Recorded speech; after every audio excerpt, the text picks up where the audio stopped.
What's up YouTube? So I'm going to be doing a review of Fairy Tail Chapter 344, Wizards vs. Hunters. Now I'm going to do something different and I'm going to try and do it without the play-by-play. So that means I'm going to be going from memory for the most part.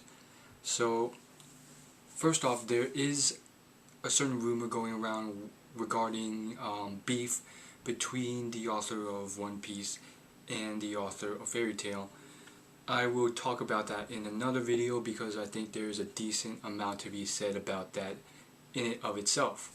So stay tuned for that video, subscribe if you're not subscribed, and you will get that video.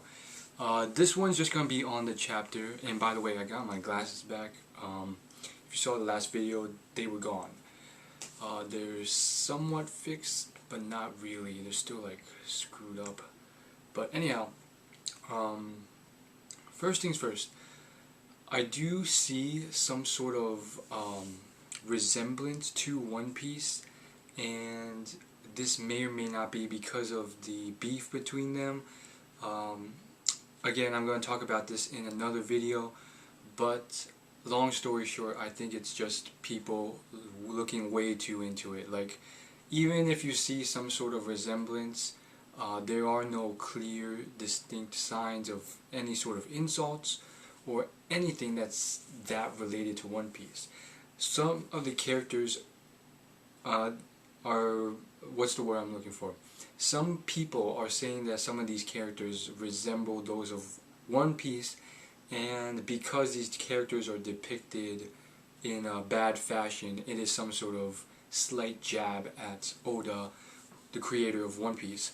And I don't see it. I don't see it at all. I don't see how the characters are depicted that badly. They're actually depicted fairly well, and I don't see any resemblance to One Piece. And there's your short summary. If you want the full elaboration, watch my video, which will be out soon on it. Anyhow, this week's chapter, I actually thought it was pretty good. I know some other manga reviewers have been giving it pretty bad ratings, but I don't agree. I definitely think it's a lot better than you think. One of the main things is I really like the abilities of these guys, and everyone's saying how the treasure hunters aren't that great. A lot of people are saying that the treasure hunters are really trash compared to the mages of Fairy Tail and mages in general. That just seems to be like the common understanding. At least in terms of the manga universe, I do see how that could be true, because usually you do have like one faction who's like super amazing, and then you have like other factions that are introduced like hundreds of chapters in that could, you know, rival these factions, but because the entire manga story is based on this, then the other factions are usually just very weak for some reason. A good example would be Naruto. It's primarily based on ninjas, and then we get like a brief little bit where samurai are introduced. But because the whole story is based on ninjas, the samurais turn out to be not so great. Does this have to be the case? No, but it's just like a common misconception or thing that always happens in manga, and I'm happy to say, at least in this chapter, it's not the case. Most people are saying, okay, they're doing fine in this chapter, but next chapter these treasure hunters will be owned by Fairy Tail. And I don't agree with that.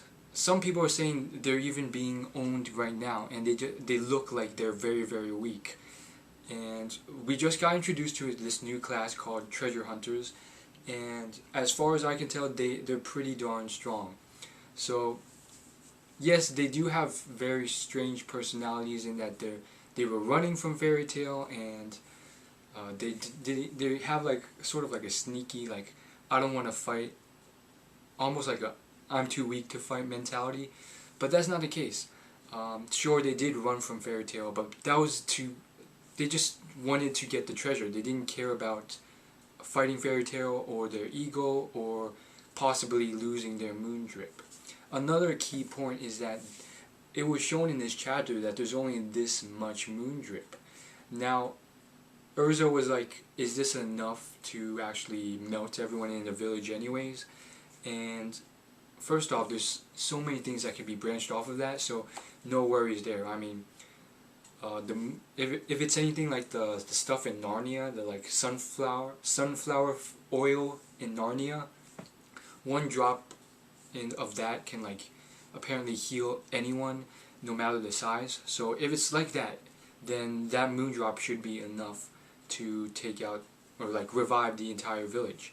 Otherwise, if it's not, then they just need to revive the eternal flame, and they can possibly use that to revive everyone.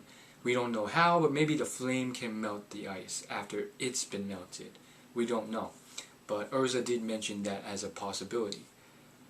And I don't know, I think the flame in itself it's probably pretty amazing. I mean, we saw the ending with Luffy, I mean not Luffy, Urza turning into a girl, and everyone's saying that she touched the eternal flame, which was frozen, and that's why it happened. And okay, first off, Fairy Tail is it's usually very, very simple in terms of plot. So after 300 chapters, I know how it works. It's very predictable. You don't get those huge plot twists or huge detailed like surprise twisters like you do in other manga. So I'm thinking it's probably the eternal flame that she touched. And why it's turning her into ice, people have been saying it's because it's some sort of elixir for immortality. I don't think that's the case, because I mean, it just seems too overpowered. But it could be the case because the giants are guarding it, and that is why no one can use this overpowered item. And the reason why I think it's going to be a simple plot is because, like Urza said, why would they just put the eternal flame out in the open? And Urza was actually saying before she discovered it that it wouldn't make sense for them to just leave it blatantly there. It'd be too simple. And if this was any other manga, I would agree. But this is Fairy Tail, so most likely that is in fact the eternal flame. Why it's in the open? Probably because the author of Fairy Tail likes simple plots. Or maybe it's just they'll make some sort of loophole to make it very simple, like the eternal flame needs no hiding because it can guard itself or something like that. So why does it turn Urza young? First off, this is a blatant reference, well, not a blatant reference, but it reminded me of, again, spoiler alert, One Piece movie 12 called Z, and I just did a review on that, and in it, if you've seen it, you know what happens. Some of the cast members turn young, and I thought it was like that. It's definitely, obviously not anything to do with the beef between these two authors. It's such a subtle and, like, it's just a subtle reference. I mean, it's not even a reference. It's just a coincidence that they're the same or similar. I mean, there's so many manga where there's like some sort of magic that turns people young. It's been done many times before. But in terms of this, I really think that my question is, why did it stop there? Why did it stop at that age and not continuously keep turning her as a young until she became a baby? Possibly the eternal flame works as some sort of elixir where it reduces your age by 12 if you touch it once, but then it won't do it again for 12 years. So it's like a form of immortality. We don't know. Maybe it's not even the flame. Most likely it is though. And finally, I really like the three characters, the three treasure hunters. They've, at least in this chapter, proven themselves to be pretty darn strong. I really like the guy with the huge fist, and I really think he's very similar. Well, let's not get into similarities, but I really like the huge fist. It's really awesome. It's like an iron fist, and he does work with it. He straight out blocks Luffy's like iron fire dragon attack with it, and that's saying something. And he just blocks it straight out with his hand, so he knows the capabilities and powers of his hand. It can probably block most things. And then he just like grabs Luffy with it and then like throws him, and then it does massive damage. And then you got those other two characters, and there's a lot to be said about possible similarities, but we'll keep that to the next video. But similarities aside, I like the sniper dude. He seems to be some sort of genius sniper, and yeah, he straight out shot the arrow, not point blank, but he shot the arrow that Sagittarius was shooting at him, and yeah, that's some pretty accurate shooting. So I'm hoping these guys are actually formidable fighters, and potentially we could get some like very strong allies in the long run.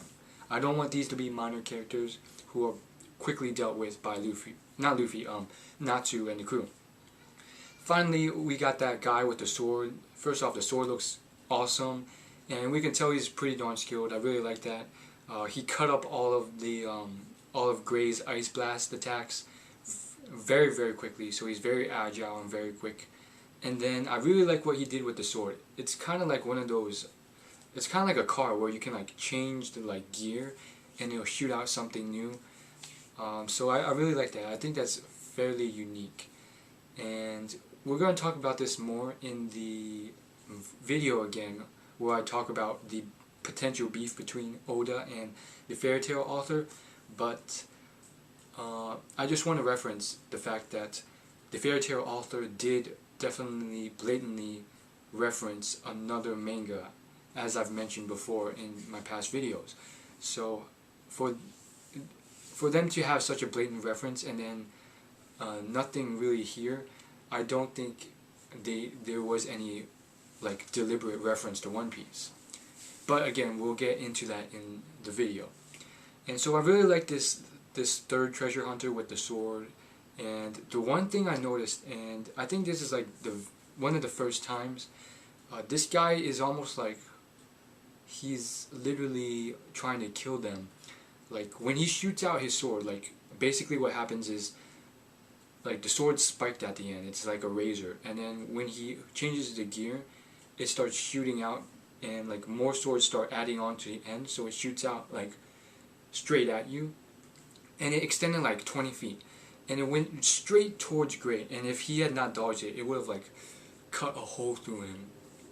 And obviously Gray dodges it, and then we go back to the typical fairy tale gag slash cartoonish vibe of Fairy Tail. And was this a blatant reference to potentially Fairy Tail becoming a more mature manga and stuff? Most likely not. It was probably just another cartoonish attack that Fairy Tail does, and I mean, in the end, Fairy Tail is very simplistic, and that's potentially why a lot of people dropped it. I mean, there's never any real blood or gore or any real like murderous intent in it, or any sort of, you know, death at all in it. If there is death, it's usually like swept away under the curtain, so you don't actually see any blood or anything like that. I mean, I don't even think there's been any sort of like people's arms getting cut off. What's that called? Decapitation or something? No, that's head. But yeah, I've never seen like any sort of blood in Fairy Tail, or like people's arms being cut off, or like people being stabbed with swords. So I personally don't like that, but that's just how Fairy Tail goes. I guess it's for a younger audience. And that gets to my final point, where Natsu says, "Once more, I'm all fired up." Now this simple phrase was one of the big reasons why King of Lightning, who is another manga reviewer on YouTube, one of the bigger ones, it's one of the reasons he dropped it. He was very annoyed by the sayings in it, and it was too kid-like and kiddish, and Natsu says it again here. Do I have a problem with it? Not at all, but I'm just putting it out there. And just for you guys wondering, I will not be dropping Fairy Tail anytime soon, hopefully, as a manga to review. So, final comments, go ahead and leave your discussion, feedback, questions, or concerns, or anything you want to say in the comments below. Don't forget to like, comment, and most importantly, subscribe if you're not subscribed. And if you want any requests or anything like that, like certain other manga, or like if you're flabbergasted why I'm not reviewing a certain manga you think I should, let me know. But I think I have most of my bases covered. Anyhow, I'll see you guys later. Thanks for watching, and peace.